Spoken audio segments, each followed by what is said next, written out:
আজ ভোররাতে যশোর ব্যাটালিয়নের একটি দল গোপন সূত্রের ভিত্তিতে খবর পেয়ে ঢাকা নড়াইল মহাসড়কের তারাগঞ্জ নামক স্থানে একটি যাত্রীবাহী বাসে তল্লাশি চালিয়ে একজন ভারতীয় নাগরিককে 900 গ্রাম গোল্ড পেস্ট সহ উদ্ধার করে। উক্ত ভারতীয় নাগরিকের কাছ থেকে গোল্ড পেস্ট ছাড়াও বেশ কিছু বৈদেশিক মুদ্রা জব্দ করা হয়। বৈদেশিক মুদ্রার মধ্যে রয়েছে সংযুক্ত আরব আমিরাতের দিরহাম, আজারবাইজানের মানাত, ভারতীয় রুপি ও বেশ কিছু বাংলাদেশি টাকা। উক্ত গোল্ড পেস্ট বাংলাদেশ জুয়েলারি সমিতির দ্বারা নিরীক্ষণের মাধ্যমে খাঁটি সোনা বলে আমরা নিশ্চিত করি। বৈদেশিক মুদ্রা ও এই স্বর্ণের বর্তমান বাজার মূল্য 1,94,42,011 টাকা।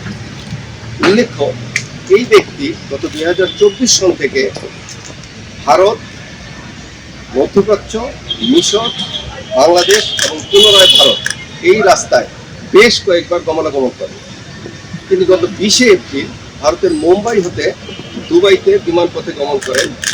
21 এপ্রিল ঢাকায় চলে আসেন এবং ঢাকার পরে তিনি সড়কপথে সাতক্ষীরা হয়ে গোমরা স্থলবন্দর দিয়ে ভারতে পুনরায় চলে যাওয়ার জন্য পরিকল্পনা করেন।